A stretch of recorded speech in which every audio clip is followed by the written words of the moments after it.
దేవునికి స్తోత్రం. ప్రభునందు ప్రియమైనటి సంఘ బిడ్డలకు మరి కృతజ్ఞత వందనాలు తెలియజేస్తున్నాము. ఈ సమయంలో ఇక్కడ మీతో పాలు పంచుకోవడానికి దేవుడు కృపనిచ్చినందుకు దేవాది దేవునికి స్తోత్రాలు చెల్లిస్తున్నాం.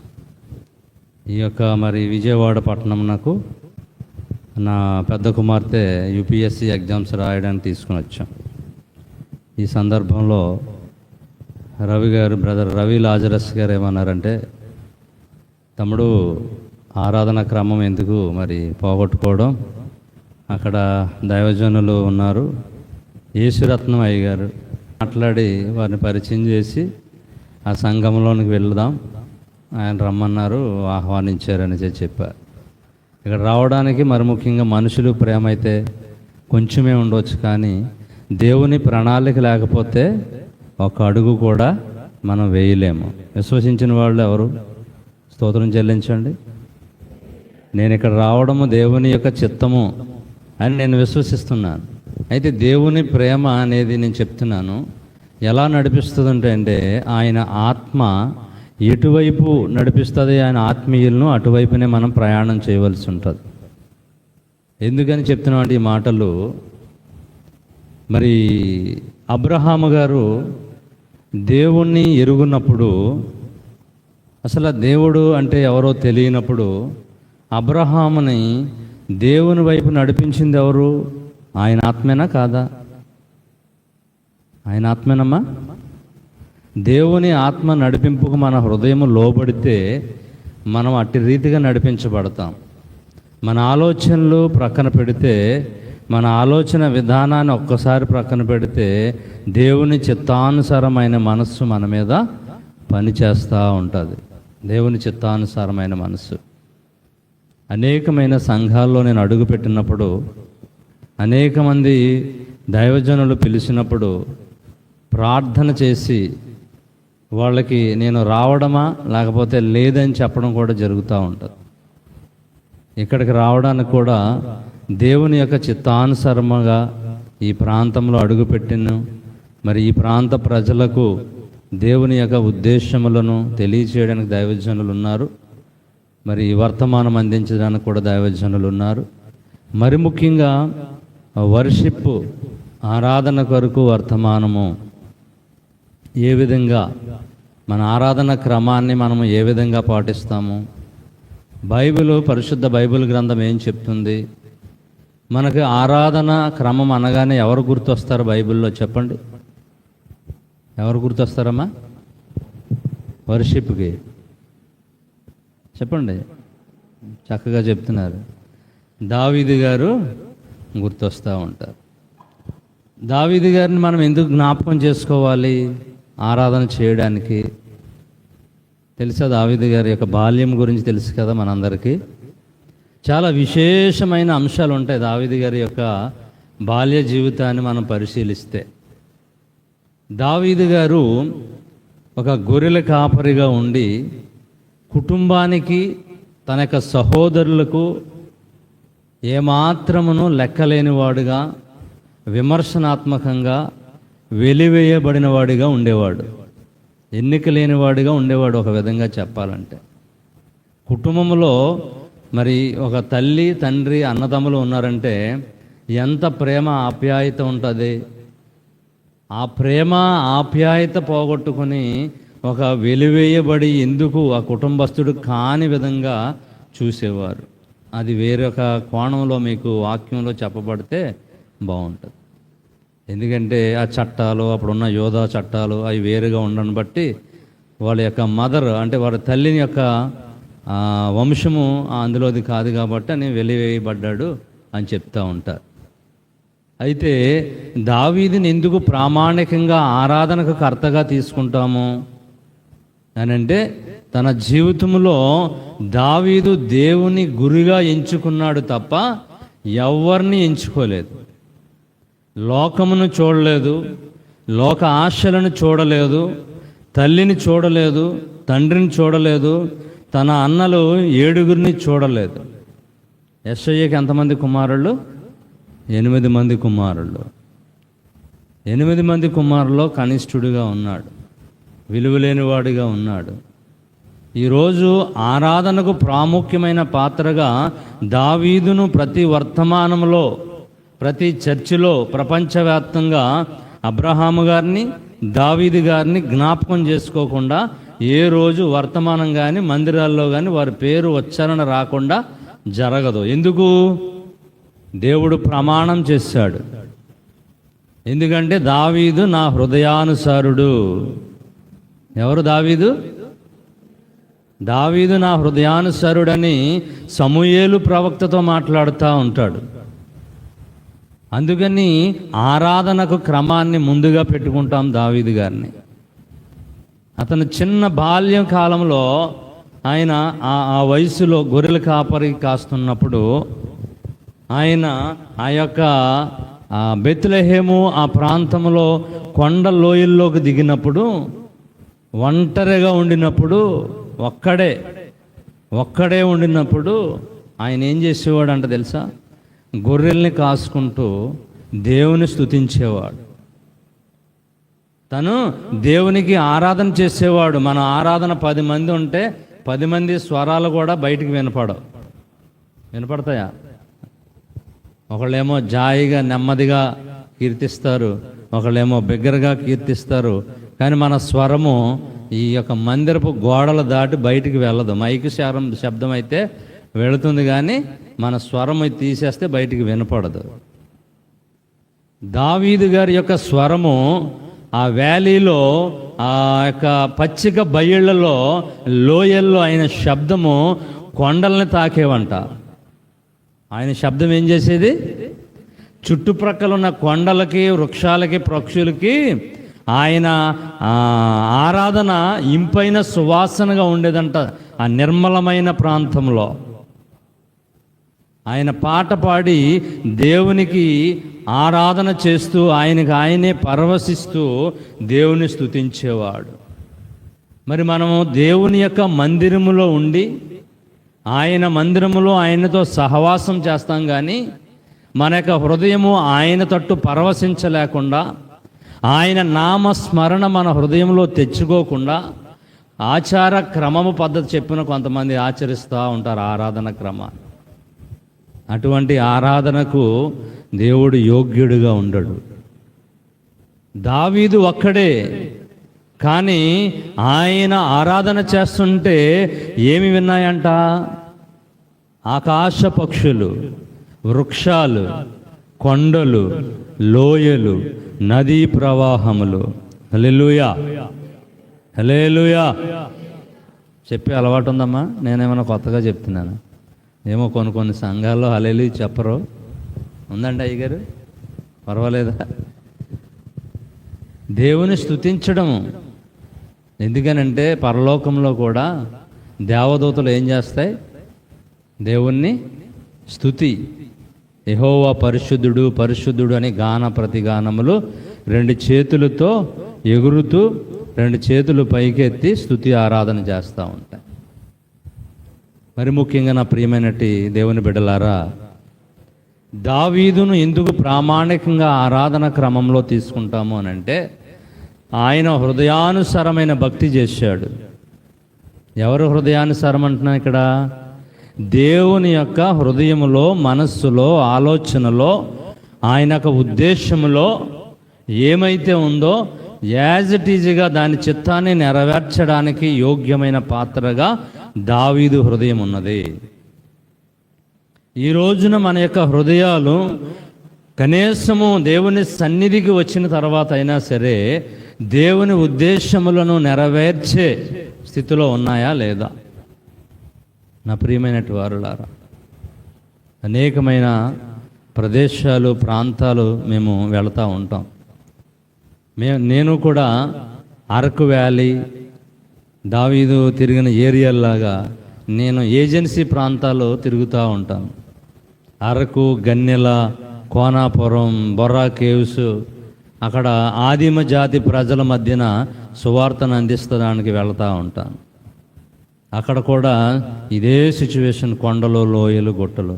ఒకసారి కారు పైకెక్కుతుంటే వెనకకు జారిపోయే అనుభవాలు ఉన్నాయి. అప్పుడు దేవుడు గుర్తొస్తూ ఉంటాడు. మన క్రిస్మస్ ఆరాధనకు వెళ్ళినప్పుడు వర్షాలండి అక్కడ 24, 23, 25 తారీఖుల్లో మా కుటుంబ సభ్యులతో వెళ్ళాం. వెళితే కారు ఆ కొండ ఎక్కేటప్పుడు ఆగిపోయింది. వర్షం పడతానే ఉంది, వెనక్కి జారిపోతుంది కారు. కింద చూస్తే లోయ, ఈ ప్రక్కన చూస్తే కాలువ, కొండ. ఏం చెయ్యాలి?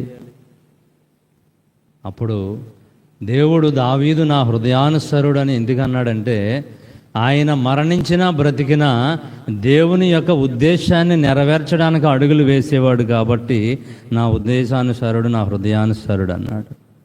అంటే నా హృదయము, మీ హృదయము, మనం ఇక్కడ కూర్చున్న వారి అందరి హృదయము దేవుని యొక్క చిత్తానికి లోబడేటట్లుగా ఉండాలి. హల్లెలూయా, హల్లెలూయా. నా ప్రియమైనటి సహోదరులారా, ఎందుకని ఈరోజు ఆరాధన వర్తమానము, దాని తర్వాత మళ్ళీ సంఘము బలపడే వర్తమానాలు ఎందుకనంటే, మనుషులకు కావలసిన జీవాహారాన్ని ముందు మనము ఆరాధన క్రమంలో నేర్చుకుని, ఆరాధనలో మనస్సును, హృదయాన్ని, శరీరాన్ని నలగొట్టబడి 3 ఏకమైన రీతిలో తీసుకురావడానికి ఆరాధన చాలా ప్రాముఖ్యమైన క్రమము. ఈ ఆరాధన క్రమంలో మనము పాటించవలసింది, సరిచేసుకోవలసింది ఏంటంటే, లోకము, లోక ఆచారాలు, లోక తలంపులు, లోక ఉద్దేశములు ఈ ఆరాధనలోనే, ఆరాధన వర్తమానంలోనే అవి పాతి పెట్టబడాలి. అవి పాతి పెట్టబడిన తర్వాత అప్పుడు మనము ఒక దున్నబడిన భూమి విత్తనాలు చల్లినప్పుడు ఎలా ఫలభరితవంతంగా మొలకెత్తడానికి సిద్ధంగా ఉంటుందో అలాగ దున్నబడి చదును చేయబడాలి. ఆరాధన వర్తమానాలు ఎందుకు ఇస్తారంటే, ఆరాధన వర్తమానంలో మీ యొక్క హృదయం అనే భూమి దున్నబడి, పరిశీలన చేయబడి, సిద్ధపాటు కలిగినదిగా ఉండాలి. హల్లెలూయా. అపోస్తులైన పౌలు గారు అంటాడు, అపోస్తులైన పౌలు గారు, నేను వెళ్ళే మార్గము ఎవరికి తెలుసంట? నా యేసుకే తెలియను. నేను, యేసన్న గారు పాడారు, నేను వెళ్ళే మార్గము నా యేసుకే తెలియును. నేను వెళ్ళే మార్గము నా యేసుకే తెలియును. శోధించబడిన మీదట నేను సువర్ణమై మారెదను. శోధించబడిన మీదట నేను సువర్ణమై మారెదను. నేను వెళ్ళే మార్గము నా యేసుకే తెలియును. హల్లెలూయా. ఇప్పుడు మనము వెళ్ళే మార్గము చాలా విలువైనది. ఏ మార్గం అది? ఆశీర్వాదం అనే మార్గము, శ్రమలనే మార్గము, ఇంకా ఎన్నో రకాలు ఉంటాయి అందులో ఆటుపోట్లను. ఆ మార్గాలన్నిటిలో నేను శోధించబడాలి, వేధించబడాలి, అప్పుడు సువర్ణంగా మార్చబడాలి. ఈ ఆరాధన ఉద్దేశంలో, ఆరాధన యొక్క ముఖ్య ప్రసంగములో లేదా నడిపింపులో హృదయాలను ఏం చేయాలంటే మదించుకోవాలి. హృదయాలు మదించబడాలి, చిలకబడాలి. ఒక పెరుగును మనం తీసుకుంటే, గడ్డ పెరుగును ఏమండి, పాలు బాగా మరగబెట్టిన తర్వాత, అవి బాగా మరిగిన తర్వాత దానిలో ఎంత చిన్న పెరుగు ఆ గడ్డనేస్తే అది గడ్డ అయిపోయిన తర్వాత మళ్ళీ మనకి నెయ్యి కావాలి, రుచికరమైన పదార్థం అంటే ఆ పెరుగుని ఏం చేయాలి? మదించాలి, చిలకాలి. చిలకడమేనంటారు, మదించడం.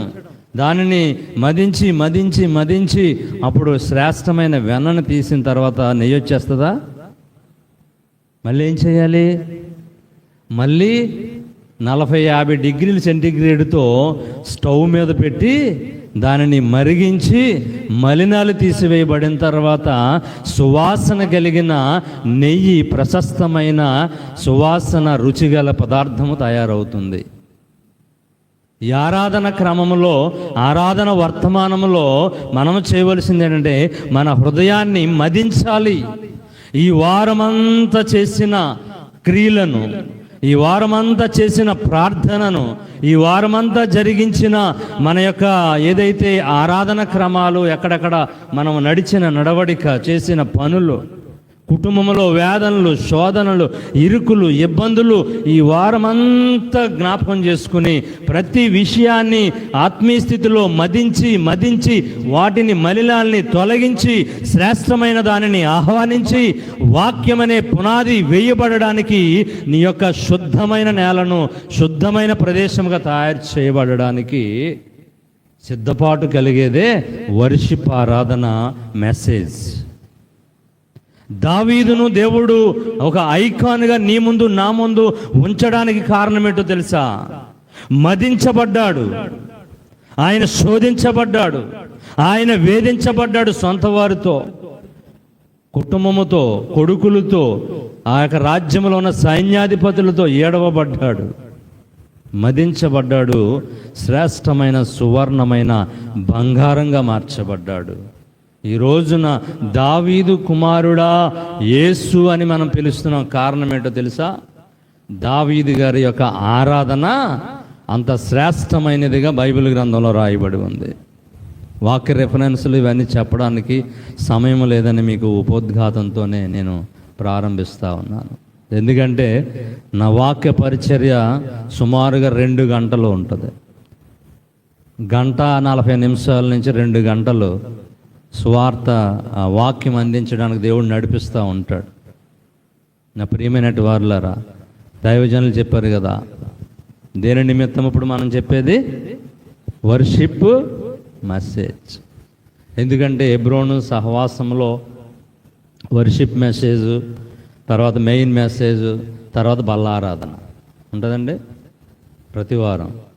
ఎందుకంటే నేను కూడా హెబ్రోను సహవాసంలో అనేకమైన బహిరంగ సభలకు నన్ను ఆహ్వానిస్తూ ఉంటారు. నిడదవోలు, తాడేపల్లిగూడెం, రాజమండ్రి, ఈ పరిసర ప్రాంతాల్లో ఈ హెబ్రోను సహవాసంలో పనిచేసే సేవకులు చాలామంది పరిచయస్తులు, కొంచెం ఆరాధన క్రమం కూడా తెలుసు.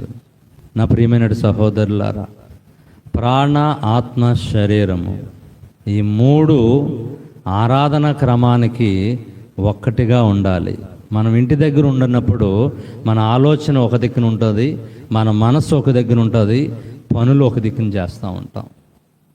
అది లోకంలో ఉండినప్పుడు. దేవుని మందిరానికి మనం వచ్చినప్పుడు మన యొక్క ప్రాణ, ఆత్మ, శరీరములు ఎలా ఉండాలండి? ఒకే రీతిగా ఒక్క దిక్కునే ఉండాలా.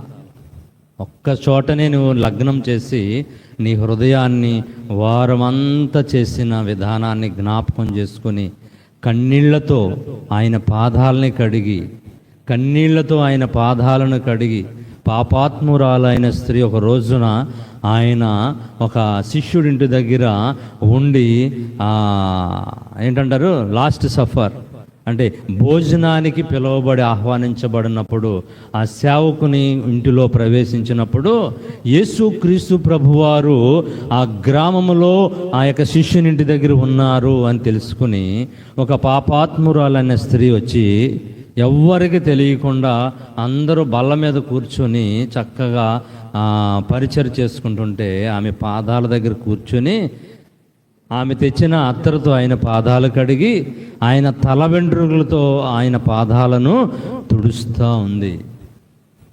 ఏం పేరు పెట్టారు ఆవిడికి? ఏమని పేరు పెట్టారమ్మా? ఏం పాపము? జన్మ కర్మ పాపాలు ప్రతి మనిషిలోనే ఉంటాయి.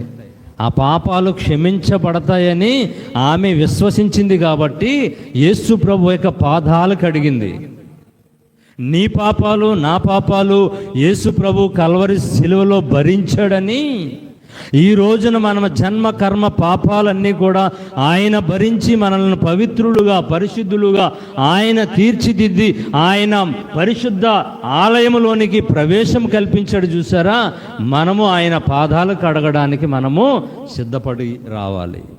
హల్లెలూయా, హల్లెలూయా. ఎలా కడుగుతున్నాము? నా ప్రియమైనటువంటి వారులారా, మీరందరూ దేవుని యొక్క మంచి నడవడికలో, దేవుని యొక్క మంచి ఉద్దేశంలో, దైవజనుల యొక్క ఆలోచన, దైవికమైన వాక్య పరిచర్యలు ఎదుగుతున్నవారుగానే మీ ముఖాలు నాకు కనపడతా ఉన్నాయి.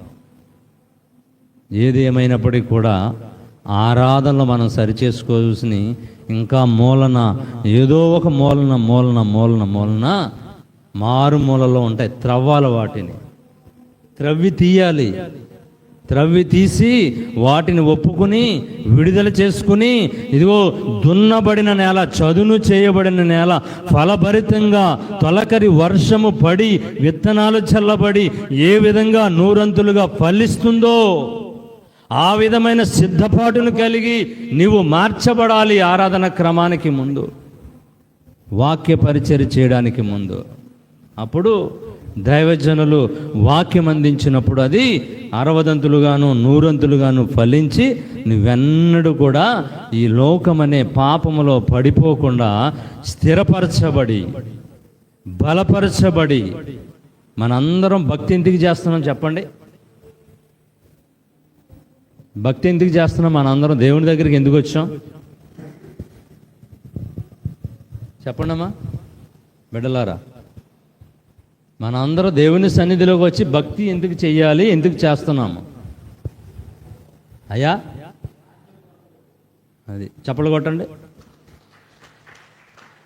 మన అందరం కూడా దేవుని రాజ్యం చేరాలని, ఈ భూలోక రాజ్యమును స్వతంత్రించుకోవాలని, ఈ భూలోకములో ఉన్న సమస్త ఆశీర్వాదాలు ఏవైతే ఉన్నాయో వాటిని గొప్పగా చేసుకుని, ఇండ్లు కట్టుకుని, కార్లు కొనుక్కుని, బంగళాలు కొనుక్కుని, ఒకదాని మీద ఒకటి లేయర్లు వేసుకుని ఆశీర్వదించబడడం, ప్రజలకి కనపడడానికి కాదు భక్తి చేసేది.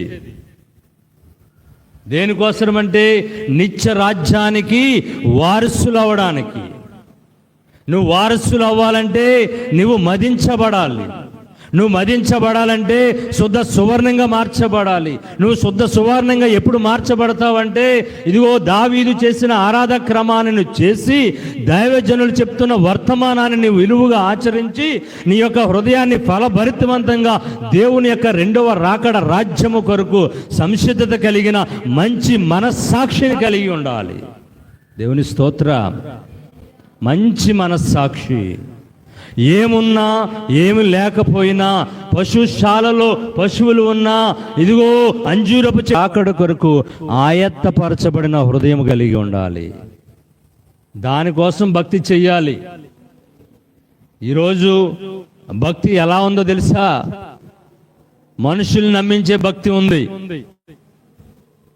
2, వారి యొక్క స్వప్రయోజనాలు నెరవేర్చుకోవడానికి, వారి అనారోగ్యములను పోగొట్టుకోవడానికి, వారి ఇరుకులు పోగొట్టుకోవడానికి, వారి ఇబ్బందులను పోగొట్టుకోవడానికి, వారి కుటుంబంలో మంచి జరగడానికి, బిడ్డలకు వివాహము కావడానికి, బిడ్డలకు మంచి ఉద్యోగం రావడానికి దేవుణ్ణి ఆశ్రయిస్తున్నారు. కానీ దేవుని యొక్క పరిపూర్ణమైన ఉద్దేశములను ఏమాత్రమును అర్థం చేసుకుని భక్తి చేయట్లేదు.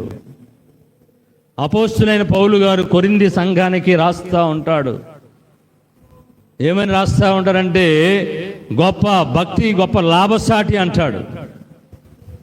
దేవుని విషయమైన భక్తి గొప్ప లాభసాటి అంటాడు ఆయన. భక్తే లాభసాటి. భూమి మీద ఉన్న సమస్తమును సంపాదించే లాభసాటి కాదు నా ప్రియమైనటి వారులారా. దేనికోసము దేవుని మందిరానికి వచ్చి మనము ఆయనను ఆరాధన చేస్తున్నాము. ఆరాధన కావలసిన యోగ్యత ఏంటి?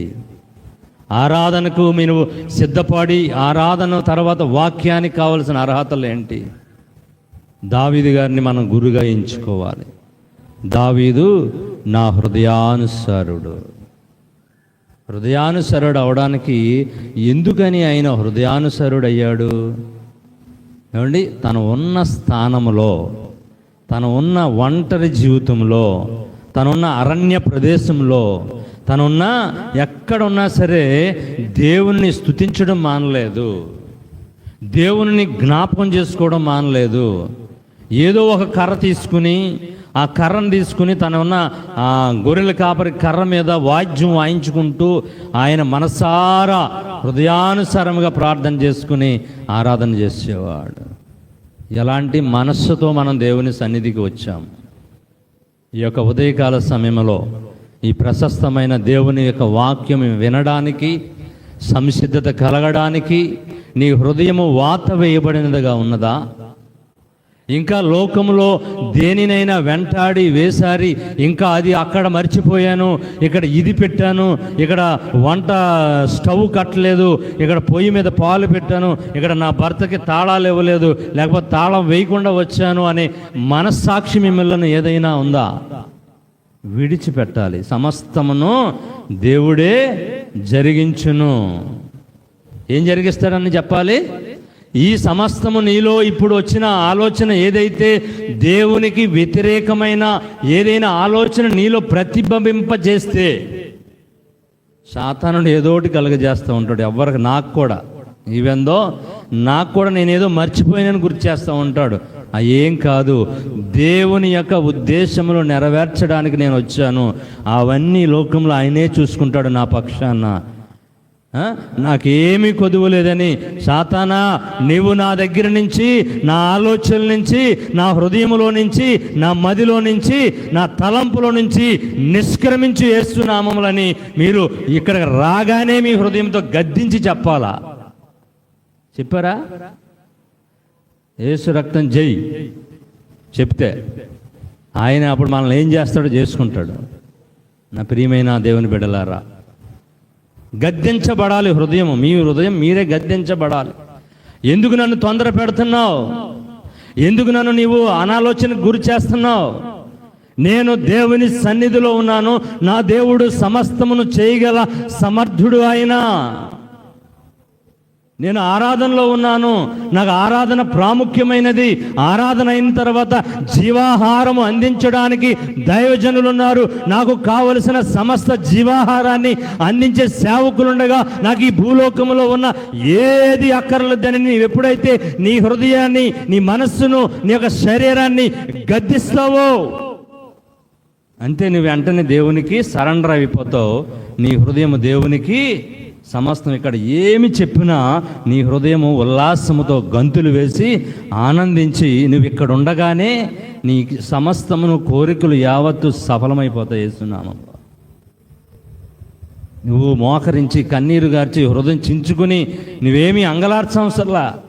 నీ హృదయాన్ని గద్దించుకుని నీవు దేవుని సన్నిధిలో ప్రాణాత్మ దేహములను ఇక్కడే లగ్నం చేస్తే, ఈరోజు యోగా అందరికీ మెసేజ్లు వచ్చి ఉంటాయి.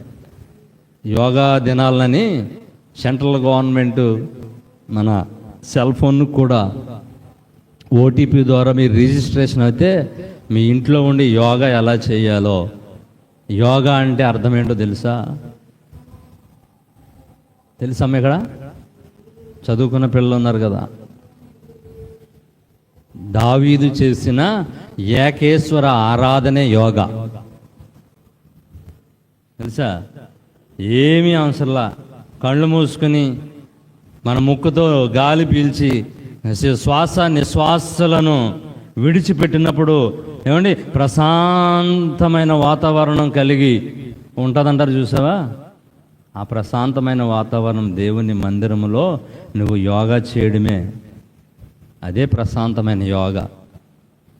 ఎక్కడుంది ప్రశాంతత? ఎక్కడుంది? నేనే మార్గమును జీవమును, నా ద్వారా తప్ప ఎవడను తండ్రి వద్దకు తెలియదు.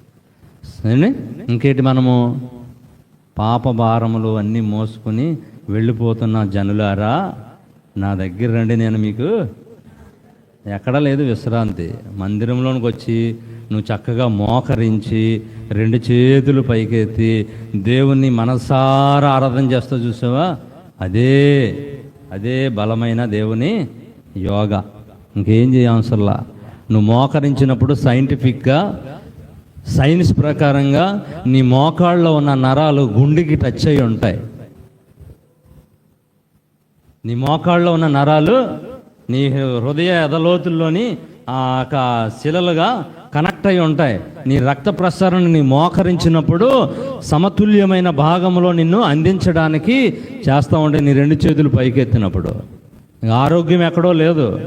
దేవుని సన్నిధిలో చప్పళ్ళు కొట్టినప్పుడు ఏమండి, నువ్వు మనసారా దేవుని స్తుతించినప్పుడు నువ్వేం చేయాల్సి లేదు, ఆరోగ్యం నీకు అక్కడే ఉంటుంది. దేవుని స్తోత్రం కలుగును గాక. చైనా శాస్త్రవేత్తలు కనిపెట్టారు, మనసారా నవ్వుకుంటూ చప్పళ్ళు కొడితే ఏమండి గుండె జబ్బులు రావంట, హార్ట్ స్ట్రోకులు రావు. ఎందుకంటే చేతిలో ఉన్న నరాలు, నువ్వు ఎప్పుడైతే 2 చేతులు గట్టిగా తెలిసి చప్పళ్ళు కొడతావో టచ్ అయ్యి నరాలన్నీ కూడా ప్రెస్ చేయబడి బ్లడ్ సర్క్యులేషన్ అనేది సమానమైన సమతుల్యంలో జరిగిస్తాయంట. ఇవన్నీ ఎక్కడో లేవు, ఈ పరిశుద్ధ బైబిల్ గ్రంథంలో రాయబడి ఉన్న వాటిని వాళ్ళు వేరే విధంగా తర్జుమా చేసుకుని మనకి కొత్తగా ప్రజెంట్ చేస్తున్నారు, కొత్తగా పరిచయం చేస్తున్నారు. నువ్వు ప్రతిరోజు లేఖన గ్రంథాన్ని, ఈ పరిశుద్ధ బైబిల్ గ్రంథాన్ని చదివితే ఏం అవసరం, నువ్వు చేయవలసిన యోగా కార్యక్రమం అంతా ఇందులోనే ఉంది, ఆరాధనలోనే ఉంది. వాక్యము నువ్వు విని కూర్చున్నప్పుడు శ్రద్ధ కలిగిన ఉన్నప్పుడే ఉంది. దేవుని స్తోత్రం కలుగునుగాక. నా ప్రియమైనటి సంఘమా, ఈరోజు మీతో పాలు పంచుకోవడానికి దేవుడు కృపనిచ్చినందుకు దేవునికి స్తోత్రాలు చెల్లిస్తూ, నాకు ఇచ్చిన మరి ఈ మంచి అవకాశాన్ని బట్టి అన్నయ్య గారికి వందనాలు తెలియజేస్తూ మరి ప్రార్థన చేసుకుని ఈ కార్యక్రమం ముగిస్తా. నేను తర్వాత కార్యక్రమం సహోదరులు మరి మొదలు పెడతారు. చిన్న ప్రార్థన. అందరూ లేచి నుంచుందామా? సార్ నుంచోండి, ఎందుకంటే మళ్ళీ వాక్యం చెప్పినప్పుడు ఎక్కువసేపు కూర్చుని ఉంటారు కదా.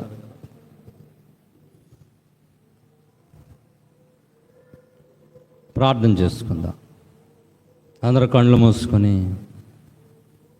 చెప్పబడిన ఈ హెచ్చరిక మాటలు కేవలము ఆరాధన కొరకు హెచ్చరిక చేయబడిన ఉపోద్ఘాతమైన మాటలు మాత్రమే. ఈ మాటల ద్వారా నువ్వు ఏమి నేర్చుకున్నావో,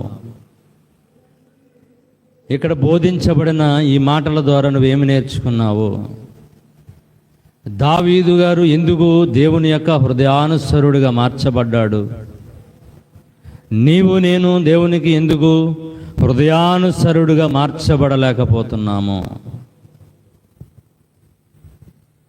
నోరు తెరిచి అడగాలి. ప్రార్థన అనగానే ప్రతి ఒక్కరు కూడా ప్రభువా, దేవా, ఇదిగో నా ప్రాణ ఆత్మ దేహములను నిందారహితంగా మార్చబడి దున్నబడిన నేలగా, చదును చేయబడిన నేలగా, మదించబడి తీసిన వెన్నలో నుంచి తీసిన సుమధురమైన సువాసన గలగా రుచిని కలిగిన పౌష్టిక ఆహారం నెయ్యిగా మార్చబడడానికి కారణం ఏంటో తెలుసా? అక్కడ శ్రమలు, శోధనలు, ఇరుకులు, ఇబ్బందులు అన్నీ ఉన్నప్పటికీ మర్చిపోయి, విడిచిపెట్టి, మదించబడి, నేను నా దేవుని సన్నిధిలో ఉన్నాను, సమస్తమును నా దేవుడు జరిగిస్తాడు నాకు యేసునామములో, దేవుడు తప్ప మరి ఏది అక్కర్లేదు, నా హృదయము దేవుని యొక్క హృదయముతో పెన వేసుకున్నది, ఈ లోకము పెంటగా ఎంచుకొనిచున్నాను, దేవుడే నన్ను నడిపిస్తాడు అని విశ్వసించిన వాళ్ళు ఎంతమంది ఉన్నారో. ఆచార సాంప్రదాయమైన భక్తి ముసుగులో ఒకవేళ ఆదివారము పునరుద్ధానము తప్పనిసరిగా దేవుని సన్నిధికి వెళ్ళాలి, వెళ్ళి నామకార్థంగా వచ్చి మళ్ళీ కానుకలు అర్పించి వెళ్ళిపోవడమనే భక్తి అనుకుంటే అందులో శక్తి మీరు చూడలేరు. మీకు శక్తి కావాలి, ఆయన ద్వారా వచ్చే పరిపూర్ణమైన రక్షణ, ఆనందము కలగాలంటే ఇదిగో ఇక్కడ చెప్పబడిన ప్రతి మాట జీవమును పొదిగించబడుతుంది మీ హృదయంలో. హృదయాలను తెరచిపట్టుకోవాలి. మీ హృదయాలు దేనికోసము ఆయత్తపడాలంటే దేవుని వాక్యము కొరకు ఎదురు చూసేవారిగా ఉండాలి. నీటి వాగులలో దుప్పి ఏ విధంగా ఎడారిలో తిరిగినప్పుడు నీరు వాగుల కొరకు ఏ విధంగా ఆశపడుతుందో, ఇదిగో దేవా నా హృదయం నీ వాక్యము కొరకు ఆశపడినట్లుగా చేయండి. నీ మాటలను మా హృదయంలో ఉజ్జీవింపజేసి, నీ మాటలను మా హృదయంలో దైవజనుల ద్వారా ఇప్పుడు వినబోతున్నాము. వినిన వాక్యము, వినబోతున్న వాక్యము ఇదిగో సంసిద్ధమైన మంచి మనస్సాక్షి, మునిపెన్నడూ లేని, గతంలో ఎన్నడూ చవి చూడని ఒక సరికొత్త రీతిలో ఈరోజు నడిపించబడుతున్నందుకు దేవానికి స్తోత్రం అని చెబుదాం.